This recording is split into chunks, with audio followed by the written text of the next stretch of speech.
네, 계속 이어서 보시는 건 5번에 우리 콘덴서에 저장되는 에너지라고 하는 게 있는데, 이게 사실 WC라는 표기를 써요. WC. 그게 2분의 1 QV라고 하고 2분의 1 CV 제곱이라는 공식을 씁니다.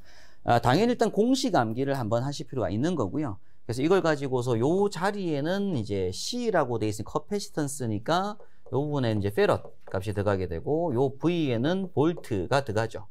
볼트. 그리고 요때 Q 자리에는 쿨롱, 전하량이 들어가고, 요때 V 자리에는 볼트가 들어간다라는 겁니다. 그게 중요한 거니까요.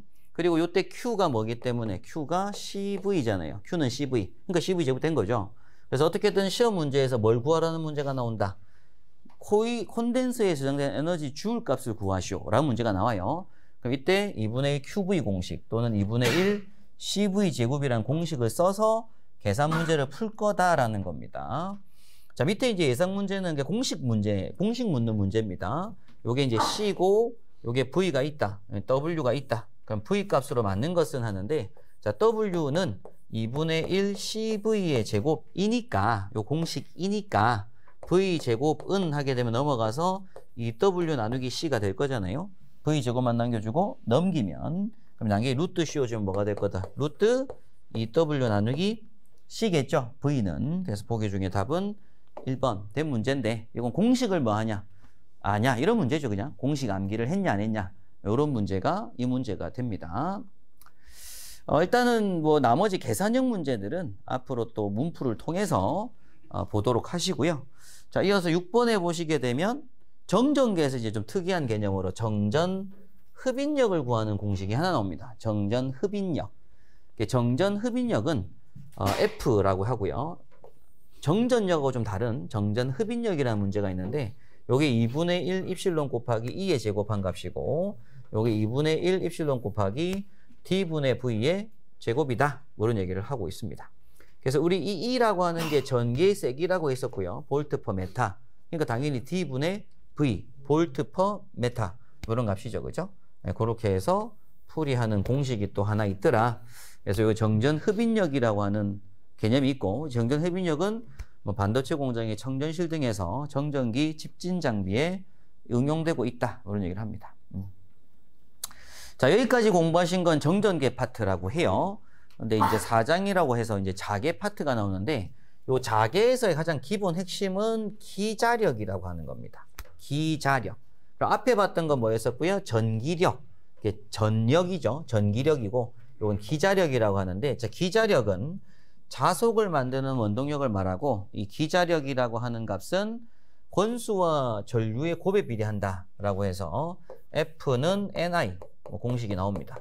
이때 N이라고 하는 요게 이제 감은 횟수고요. 감은 횟수. I가 전류인데, 그러면 결국 뭐가 되는 거예요? 우리 앞에 전선이 이렇게 있었다. 이렇게. 그럼 요 평행도선이라고 하는데요. 그냥 나전선 한 선이 쭉 있어요. 그럼 이렇게 전선 한 선이 있는 상태에서는 여기로 흘러가는 전류가 10A 라고 해요. 그러면 10A에서 감은 횟수가 없는 거죠. 그냥 1의 개념이라고 봐요. 그럼 10A가 끝인 거예요. 근데 이걸 어떻게 하게 되면 이 나전선을 어떤 식으로 하면? 요렇게 하니까 얘보다 요때 주변의 자기장이 더 세지더라고요. 그럼 여기서 전하가 요 안을 타고 요렇게 전하가 흐릅니다. 요렇게 전하가 흐르는데 주변에 뭐가 발생하더라고요? 자기장이 발생하는 게 요때보다는 요때 조금 더 센 자기장이 발생하더라고요. 그래서 그 자기장을 그냥 뭘로 봤다고요? 전류 곱하기 감은 횟수로 봤다 이겁니다. 되겠죠, 그죠? 그래서 전류 곱하기 감은 횟수가 요 주변에 발생하는 기자력이다. 뭐 이런 얘기로 한 겁니다. 얘기하는 게. 그래서 NI다. 근데 결국에는 감은 횟수는 뭐예요? 감은 횟수는 무차원수죠. 10회전이면 10이고 20회전이면 20이잖아요. 그럼 결국 이 흐르는 게 2A다. 전선을 타고 흐르는 게. 근데 감은 횟수가 10이다. 그러면은 20A 타임스인 거잖아요. 2A 곱하기 10회전한 거. 10 타임스라고 합니다. 그래서 20A 타임스인데, 타임스는 결국 뭐다? 그냥 무차원의 수기 때문에 뭐라고 한다고? 그냥 20A라고도 해야 한 거예요. 그래서 전류가 뭐가 됐다? 증가됐다라고 표기를 하지만 사실상 전류가 증가된 건 아니죠. 근데 그 주변에 발생하는 힘의 크기를 20AT라고 표현하기도 하고 또는 T를 빼고 20A 이렇게 표현하기도 하더라 이런 얘기입니다. 그래서 밑에 이제 보시면 감은 건수가 200회고요. 흐르는 전류가 1A다. 그럼 일단 전선을 타고 흐르는 건 몇 A인 거예요? 1A인 거예요. 근데 그 주변에 발생하는 기자력의 크기는 얼마라고 본다고요? 200A 타임스라고 본다고요. 그래서 답은 4번 200인데 요 200AT라고 하는 요 표기에서 요 T가 무차원수이기 때문에 T를 없애기도 하더라 이런 얘기입니다. 자, 일단 자계에서도 뭐가 있다고요? 쿨롱의 법칙이 있고 이건 전자력이라고 해요. 앞에 정전계에서는 정전력이었고 그럼 이 전자력은 두 자극, 두 자하 간에 작용하는 쿨롱력, 흡인력을 말하는 것이고 이때 M1과 M2를 두 점자하라고 합니다. 점자하. 뭐 점자극대인데 점자하. 그리고 이때 R이라고 하는 게 자극 간의 거리. 그래서 6.33 곱하기 10의 4승 곱하기 R 제곱분의 M1, M2다. 뭐 이런 얘기를 합니다. 요때 M하고 M1, M2는 각각 웨버 값 몇 웨버. 요것도 몇 웨버. 뭐 이런 값들이 들어간다라는 거죠.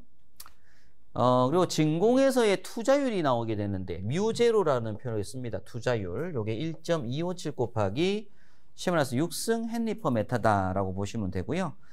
밑에 예상 문제 보시면 공기 중에서 플러스 2 곱하기 10-2승 웨버와 마이너스 5 곱하기 10-3승 웨버의 두 점자하가 서로 1m 떨어져 있다. 이때 상호 간의 작용력이잖아요. 이걸 쿨롱의 법칙이라고 하고 그럼 공식상 R의 제곱 1의 제곱입니다. 그리고 두 자를 곱하는 거 2 곱하기 10-2승 곱하기 5 곱하기 10-3승 한 거죠. 부호는 그냥 두 개가 플러스면 밀어내는 거 플러스 마이너스면 흡인력이다 이런 표현이라서 뭐 이런 거는 뭐 넘어가고 그럼 앞에 이제 6.33 곱하기 10의 4승 공식입니다. 여기 지금 전자력 개념에서는 그래서 이때 이제 여기 6.3 곱하기 10의 4승 그래서 답은 계산해 보니까 뭐 계산해 보니까 여기 6.33 이렇게 나온 값인 거예요. 근데 문제는 이제 그런 거죠. 요걸 봤을 때 얘가 뭐고요? M1이고 요게 보니까 두 자가 있으니까 이건 M2고 그 다음에 1m 요게 뭐고요? R이고 그럼 그때 작용력 구하는 거니까 F 구하는 거다라는 겁니다. 그럼 F 구할 때 뭐 했었다? 두 자하 간의 작용력은 6.33 곱하기 10의 4승 곱하기 R 제곱 분의 M1, M2다 라는 공식을 떠올리시는 게 무엇보다 더 중요합니다. 자, 이 3번에 보니까 자계의 세기가 나와요. 요걸 이제 H는 해가지고 저희가 6.33 곱하기 10의 4승을 하고 이제 R 제곱분의 M만 한 거라고 했죠. 그죠? 요게 M1, M2 하게 되면 두 자하 간의 작용력이고 M 하게 되면 그냥 그 자하의 힘이 됩니다. 그래서 단위자기 작용의 힘으로써 6.33 곱하기 10의 4승 곱하기 R 제곱분의 M을 기억하셔야 되고요. 단위가 뉴턴 퍼 웨버라고 한 거죠. 근데 중요한 거 우리가 뉴턴 퍼 웨버라고 하는 단위가 같은 단위는 암페어 타임스 퍼 메타 그리고 같은 단위로 암페어 퍼 메타 요걸 기억하시는 게 중요하고 우리 앞선 시간에 정전기에서는 뉴턴 퍼 쿨롱이라는 단위가 나왔었습니다. 요거는 볼트 퍼 메타다. 요렇게 암기하시는 게 무엇보다 중요하다. 이런 말씀 드리는 거고요. 그래서 요건 뉴턴 퍼 웨버입니다. 근데 이거는 같은 개념으로 이렇게 된다는 거죠. 예. 그래서 밑에 보니까 단위 길이당 기자력의 개념으로서 AT 퍼 메타 요게 서로 뭐 한 거라고 이게 같은 거라고요. 같은 거.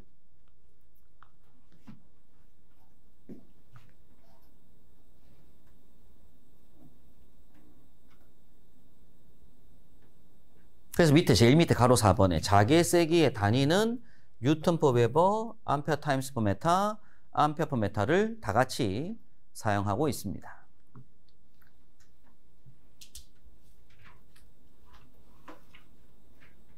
자, 그래서 우리 자계의 세기라고 하는 표현은 자계의 세기 H 요게 단위가 암페어 타임스 퍼 메타다라고 했을 때 그럼 결국 요게 의미는 메타가 뭐고요? 길이죠. 길이. 그리고 암페어 타임스니까 여기 N i가 될 거잖아요. 그죠? ni. 그래서 길이분의 ni 한 개념이 뭐다? 자개의 세기다. 이런 개념입니다.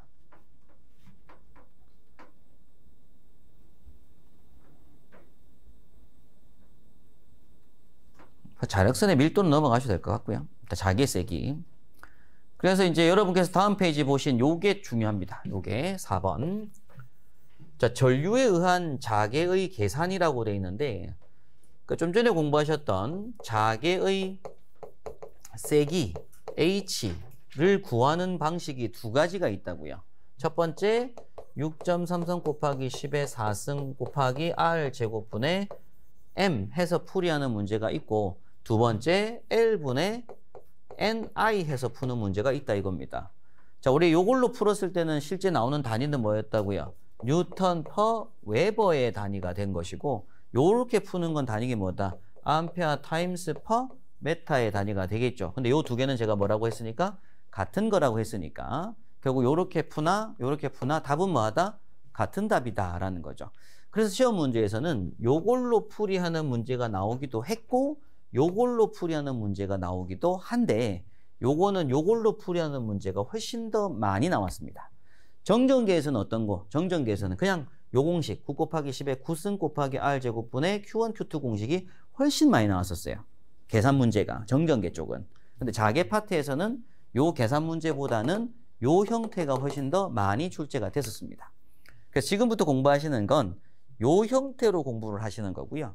길이분의 NI 하는 형태로 공부하시는 거고, 자, 그게 총 4가지 그림이 나오는데, 첫 번째가 무한장 솔레노이드라는 게 있고요. 두 번째로 환상 솔레노이드라고 하는 게 있고, 세 번째로 원형 코일이라고 하는 게 있고요.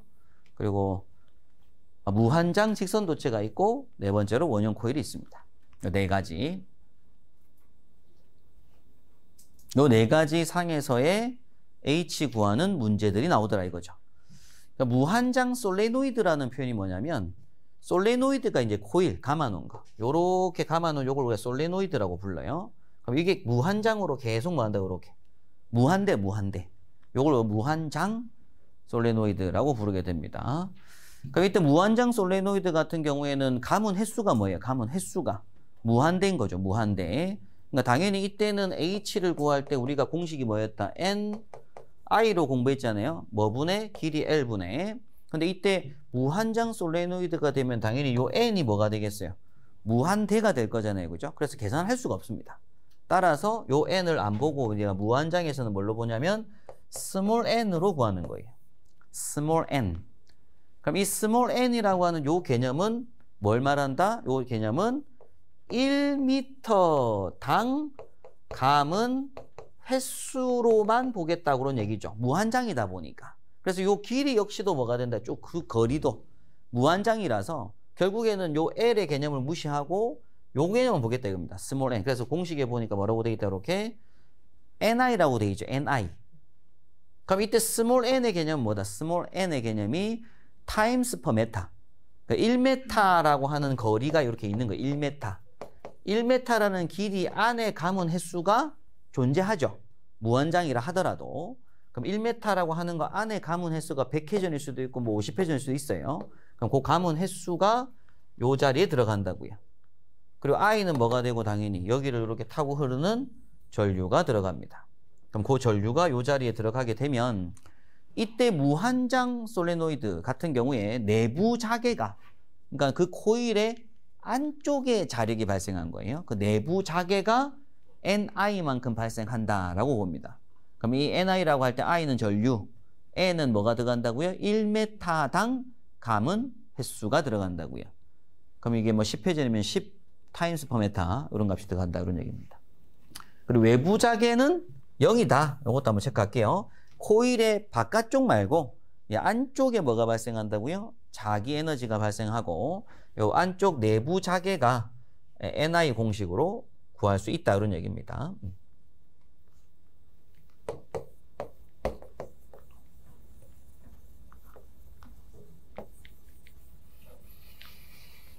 자, 무한장 직선도체가 이제 시험에 나오게 되면 이런 거다. 라는 거고요. 그럼 이때 여기서 1m를 잘랐을 때 1m당 감은 횟수가 있을 거라 이거죠. 그죠? 그럼 그 1m당 횟수가 요 스몰 n절에 들어간다는 얘기입니다.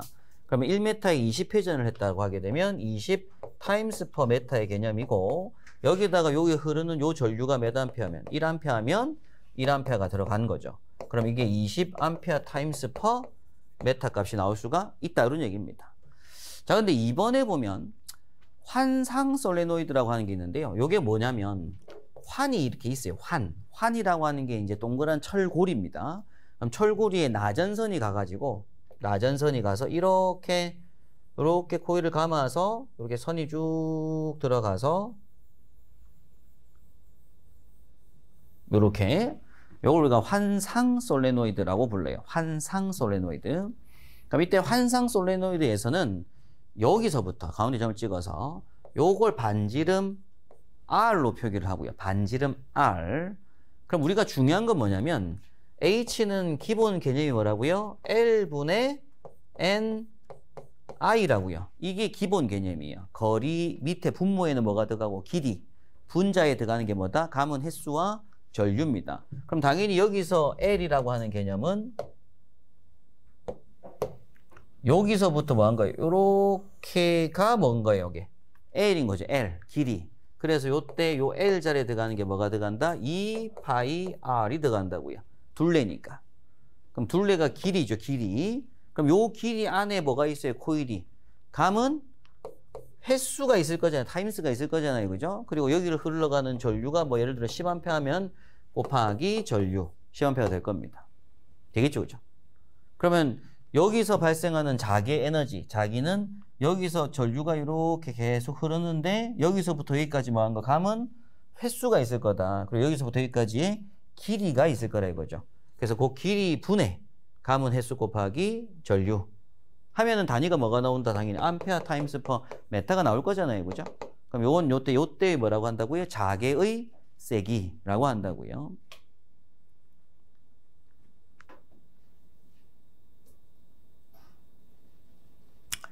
무한장 직선 도체는 그냥 이거예요. 무한장 직선 도체 이거 그냥 쭉 직선. 그럼 여기에 들어오는 전류는 뭐예요? I죠. I.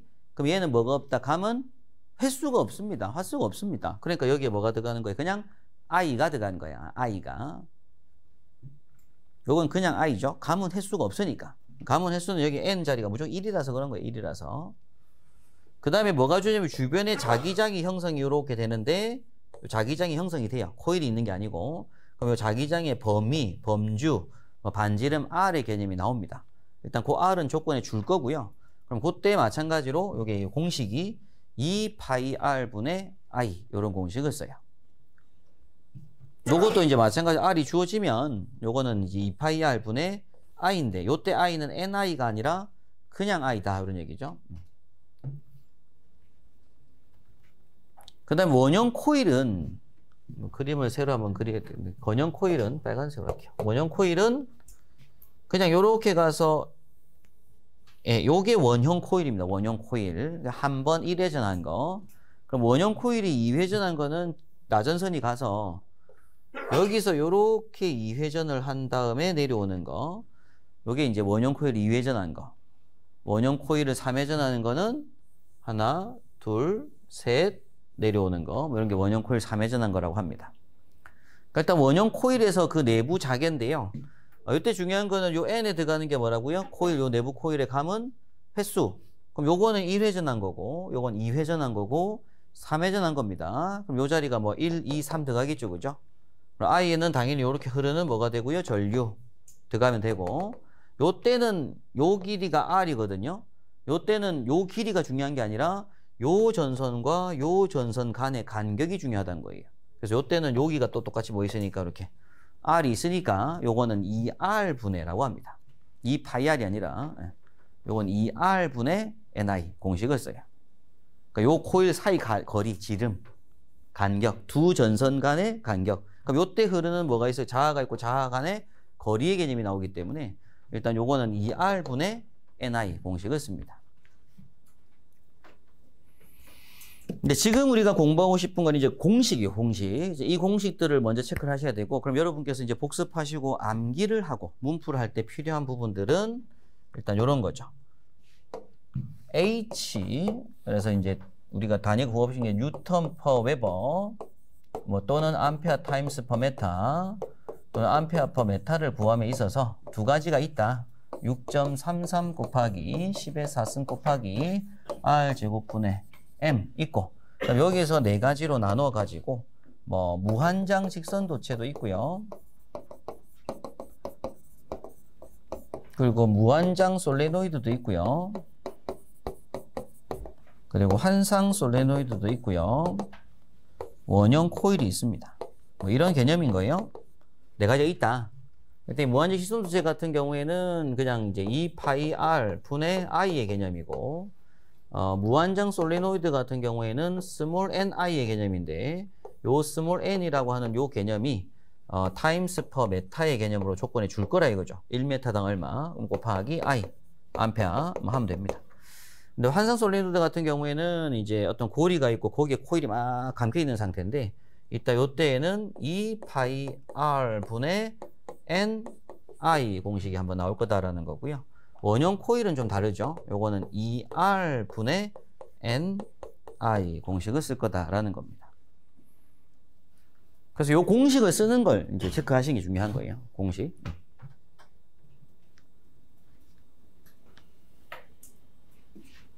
그래서 자기학에서 요 자기의 세기 구하는 문제는 요게 답니다. 요게 다고.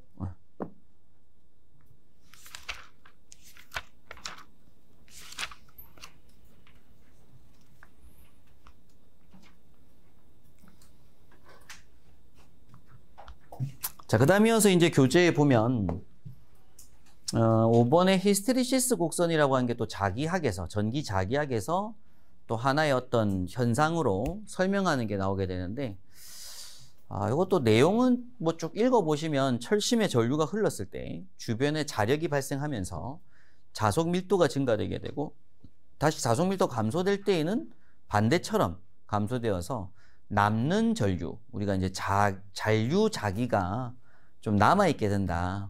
그래서 이때 이제 이력이라는 게 발생하게 되고, 일단 0이 전류가 끊겨서 탁 전류를 끈다 하더라도 이 철심에는 잔류 자기가 남아있게 된다.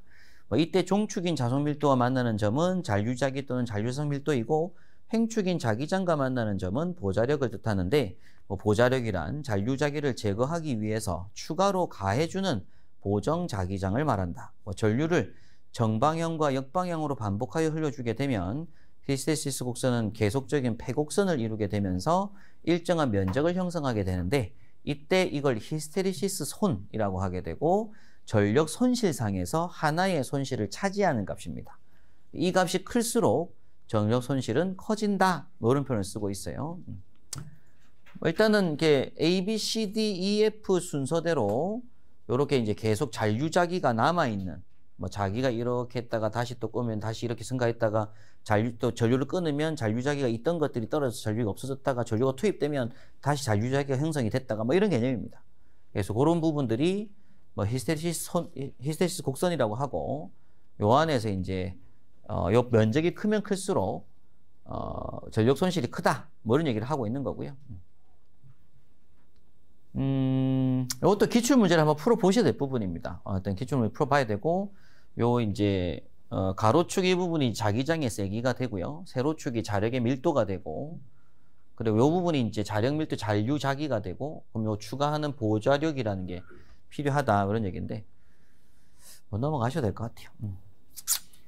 그래서 이때 또 필요한 용어가 자속 밀도와 비투자율 얘기가 나오는데, 뭐 비투자율이라고 했을 때 우리가 이제 뮤 제로는 해가지고 앞에서 1.257 곱하기 10-7승, 그죠? 10-7승, 6승, 1.12-6승, 뭐 헨리 퍼 메타가 있었잖아요. 여기 뮤 제로.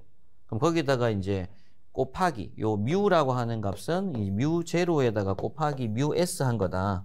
뮤 S가 비투자율이라고 하게 되고, 비투자율. 그래서 요게 이제 1.1이냐, 뭐 1.0이냐, 0.9냐, 뭐 이런 값이 나오는 겁니다. 그러면 실제로 투자율 값이 나올 거다. 근데 보통 시험 문제에서 대부분 다 1이 1, 여기 1문제라서 그리고 진공의 투자율이 우리 투자율로 이제 문제풀이를 하게 되고요. 이거 보실 건 아니고. 네. 그 자속 밀도라는 개념이 있다. 이거면 자속 밀도. 이걸 B라고 하고 웨버 퍼 메타 제곱이라는 개념이 있는데, 뭐 또는 테슬라라고 하는데 자속 밀도가 이제 뮤 제로 곱하기 뮤 S. 요게 이제 뮤죠, 뮤 H다. 뭐 이런 얘기를 합니다. 근데 요거는 결국 뭐 면적 A분의 요 자하량. 요게 이제 시그마라고 되어 있는데, 시그마가 요 M이에요, M. 시그마 표기가 같은 겁니다, M. 그래서 기타 어떤 공식 보게 되면은 요 시그마 1, 시그마 2 이렇게 돼 있는 서적들도 많아요. 근데 요게 아니라 이제 원래 M1, M2 이렇게 보는데, 요거는 시그마라고 하는데 M이 같은 겁니다. 자하량. 요거 자속, 자하. 예. 웨버. 예. 그렇게 쓴 것도 있어요. 예. 자, 그다음에 자기학에서 이제 좀 중요한 게 이제 철길 레일입니다. 철길. 그래서 철길 두 개가 이제 철사 두 개가 이렇게 있을 때 여기로 전류를 요렇게 전류 흘려주면은 이제 흡인력.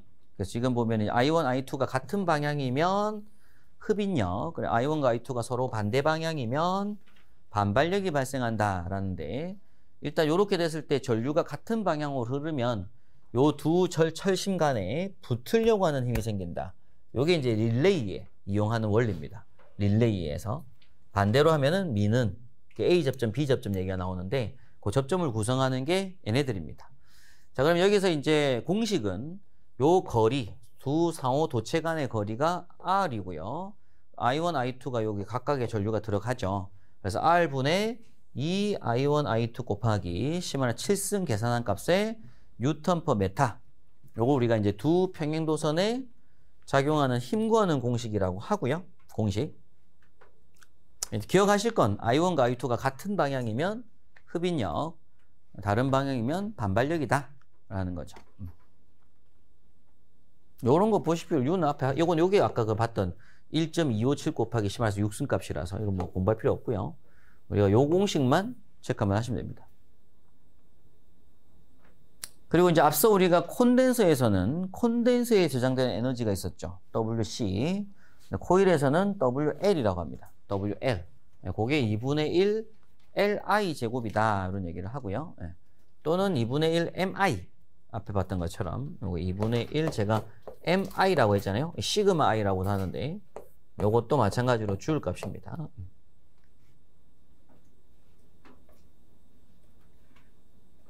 자, 밑에 예상 문제 잠깐 보시게 되면 자체 인덕턴스가 10헨리. 여기 L이죠, L.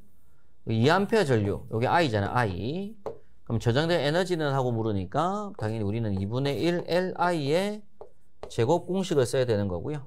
그래서 L에 10 집어넣고 I에 2 집어넣어가지고 2분의 1 곱하기 10 곱하기 2의 제곱 해서 20줄 값이 나온 문제입니다.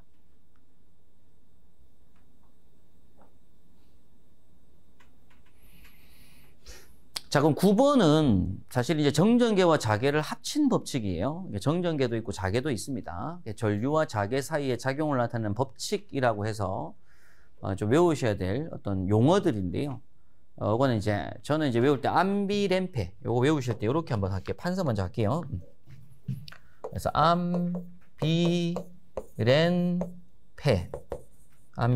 렌이 이거 렌 암비램페. 그 다음에 플레밍의 오른손 왼손. 플레밍의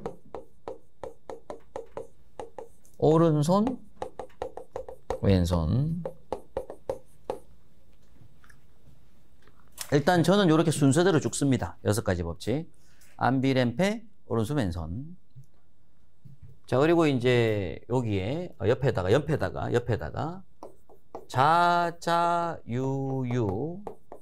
자자유유 여기다가 방세라고 하고요. 자자유유 방세. 그 다음 밑에 이제 프레임 오른손 왼손은 이제 발전입니다. 발전.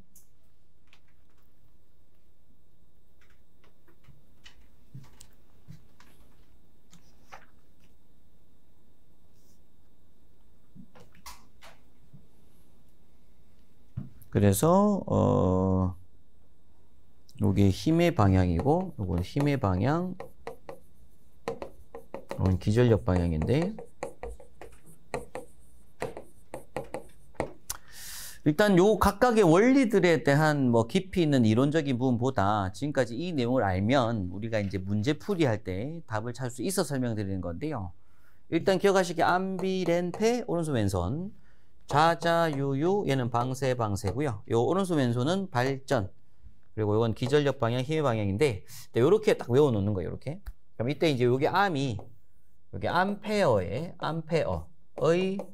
오른 나사 법칙이라고 합니다. 나사가 이제 오른쪽 감는 그 박을 때 감아주는 법칙이고, 그럼 B는 비오사바르의 법칙이라고 해요. 비오사바르 법칙이 있고요. 그 다음에 레는 렌츠의 법칙. 그 다음 페는 패러데이의 법칙이라고 합니다. 패러데이 법칙. 그 다음에 플레밍의 오른손 법칙, 왼손 법칙. 뭐 이런 개념이에요. 그래서 암비렌페. 암페아를 이제 앙페르라고도 하는데, 암페아. 그래서 요 두 가지 법칙이 자기학 법칙인데요. 요게 자계입니다. 자계. 요 두 가지는 이제 앞에 정전계 법칙인데, 유도 기전력이라고 해요. 유도 기전력. 요건 볼트고, 암페아들입니다, 위에. 자자유유, 방세. 요건 방은 뭐겠어요? 방향, 세기, 이런 얘기입니다. 그럼 이때 오른손 왼손 할 때 발전이라고 하는 건 발전기, 전동기, 그런 얘기인데요.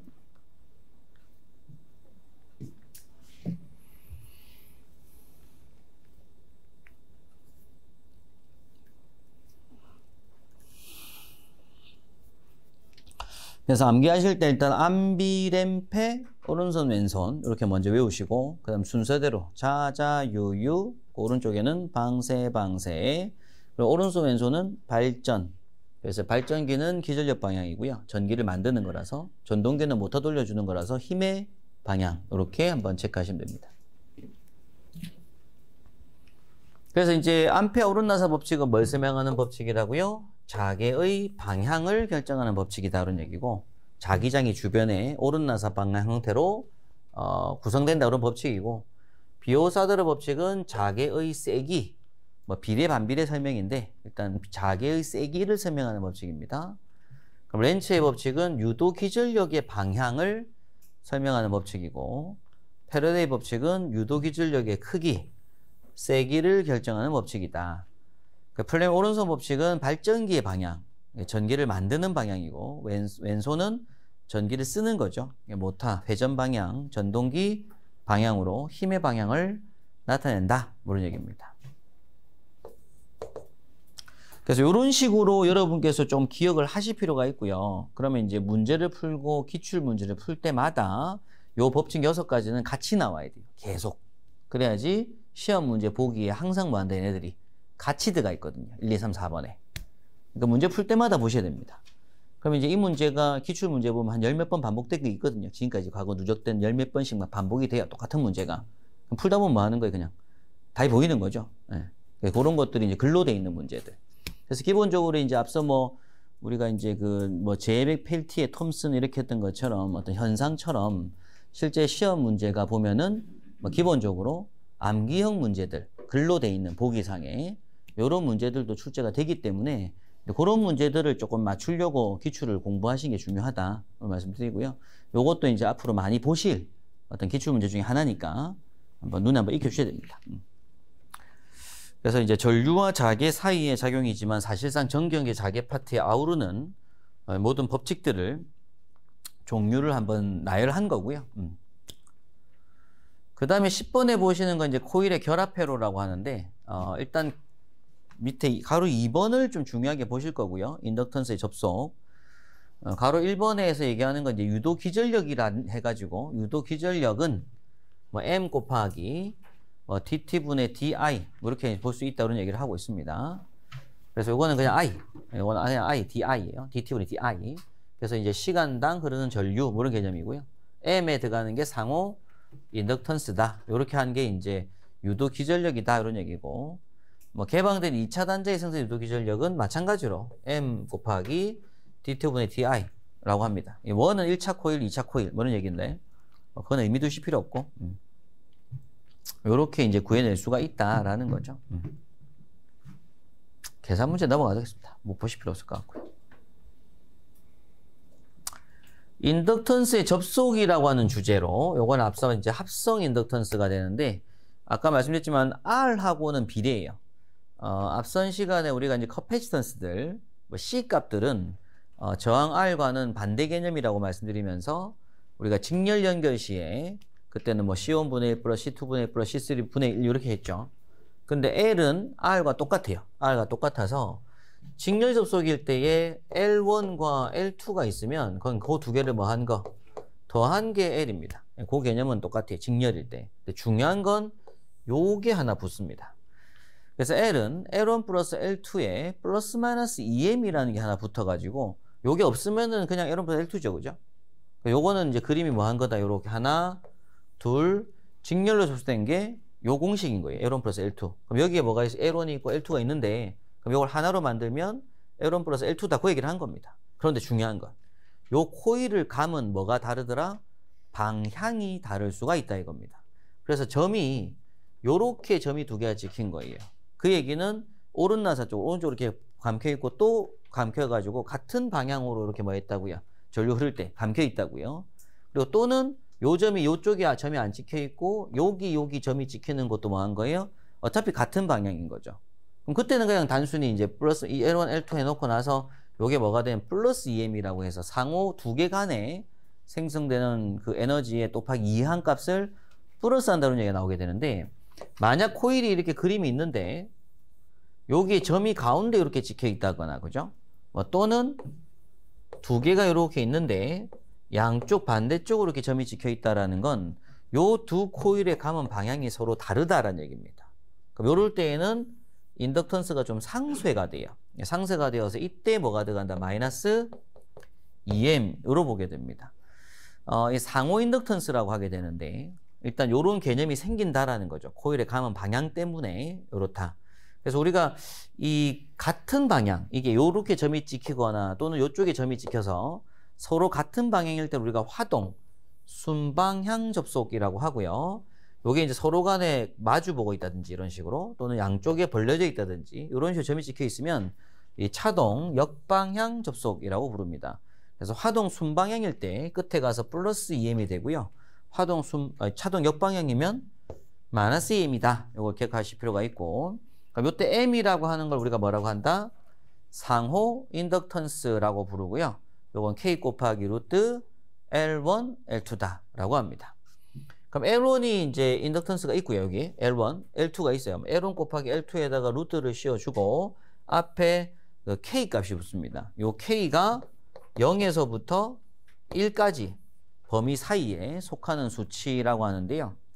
요 K를 우리가 결합계수라고 하는데 지금 밑에 다음 페이지 그림 나오죠. 그죠? 일단 요런 걸 우리가 화동 순방향이라고 하고 요런 역할을 그림을 그려준 걸 차동 역방향이라고 합니다. 근데 이건 반드시 두 코일만 있어야 돼요. 세 코일 나올 수는 없어요. 왜? 두 개 코일 서로 간의 개념을 보는 거라서 두 코일밖에 안 나옵니다. 그러면 병렬 접속했을 때는 마찬가지로 병렬 접속 시에도 요렇게 된 게 병렬이잖아요. 코일 두 개가. 근데 이때 점이 이렇게 찍혀 있는 걸 뭐라고 한다고요? 화동 순방향으로 본다고요. 요쪽에 찍히거나 요쪽 찍힌 걸 뭐라고 한다? 화동 순방향이라고 합니다. 그리고 요렇게 돼 있을 때에는 여기와 여기 찍혀 있을 때는 이제 차동 역방향이라는 표현을 써요. 자, 근데 중요한 건 두 개만 보는 거죠. 두 개. 그래서 우리 앞에서 저항을 병렬로 요렇게 접속을 했을 때 요걸 하나로 만들어 주면 R 구하는 공식이 제가 R1분의 1 플러스 R2분의 1분의 1 한다고 했습니다. 근데 이걸 통분시키면 뭐가 나온다고 했어요? R1 플러스 R2분의 R1 곱하기 R2가 나오게 되거든요. 두 개가 병렬일 때. 그럼 지금도 마찬가지로 이렇게 코일이 두 개가 이렇게 있는 거예요. 이렇게 있다. 그럼 일단 점은 없다. 점을 일단 무시하고요. 점이 없다고 하면 그럼 이때 L 구하는 공식은 뭐가 되겠다? L1 플러스 L2 분의 L1 곱하기 L2가 되는 거예요. 그러니까 똑같죠? 저항 두 개일 때 이게 통분시켜주면 요 공식이 나온다고 했잖아요.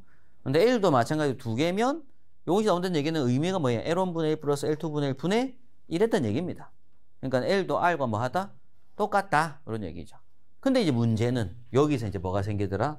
요렇게 뭐가 생긴다고요? 화동 순방향 얘기가 나오고 또 요렇게 차동 역방향 얘기가 나오더라고요.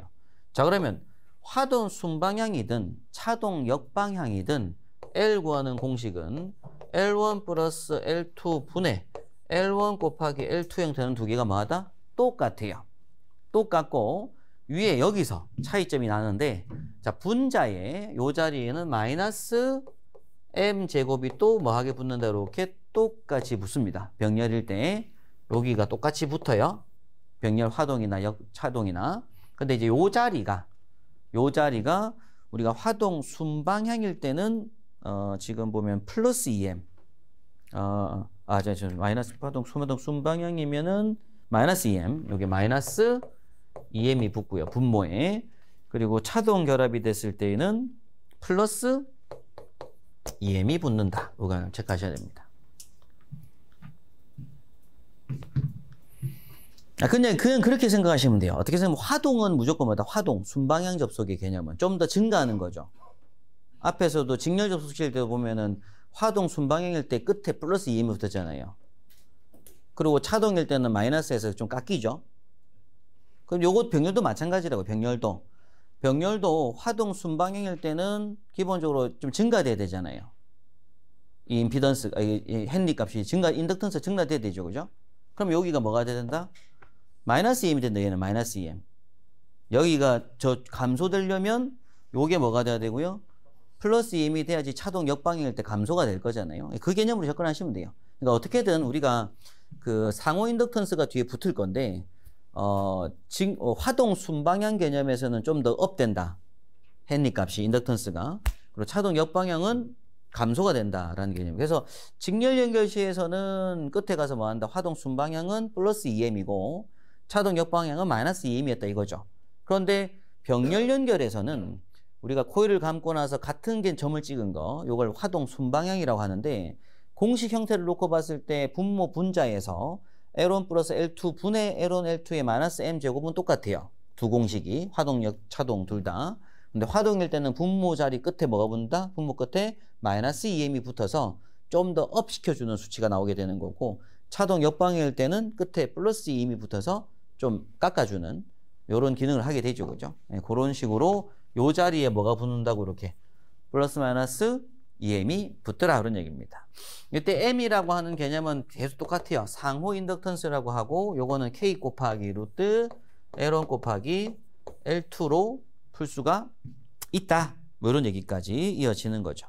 그래서 교재에 동그라미 3번에 보면은 일단 병렬 접속 시에 아까 봤지만 이제 화동 결합이 마이너스 2m, 차동이면 플러스 2m이 된다 그런 얘기를 한 거고요.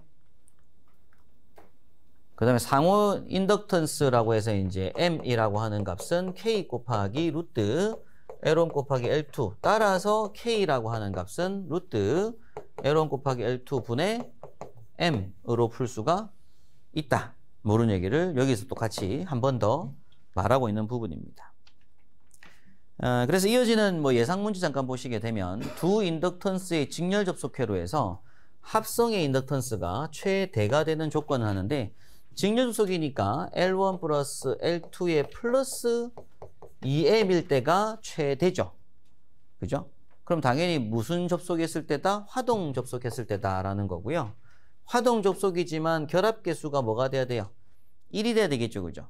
결합계수가 1이 돼야지 요 2m 값이 뭐가 돼요? 최대가 될 거잖아요. 결합계수가 0이면 당연히 요 값 자체가 뭐가 될 거니까 0이 될 거니까. 그래서 보기 중에 답은 3번 돼야 되는 문제입니다. 자, 밑에 리퍼런스는 이제 지금까지 봤던 정전계와 자계를 비교하는 거고요. 요게 이제 정전계, 전기회로. 요게 자계인 거예요. 그래서 우리 정전계에서는 이제 기전력이라고 전압의 개념으로 공부하지만 우리 자계에서는 AT로 공부한다 이거죠. 암페어 타임스로 보고 있다. 그리고 이제 여긴 전류는 전류, 뭐 자석이 그런 거고. 그리고 이제 전계는 볼트 퍼 메타, 여긴 자계는 암페어 타임스 퍼 메타다 그런 얘기를 하고요. 전기 저항이 존재할 것이고 자기 저항이 존재할 거다 그런 얘기를 합니다. 그리고 여기는 도전율이라는 얘기가 나오고 투자율 얘기가 나오는데 여기 유전율 나와야 되죠. 원래 유전율, 여기는 투자율.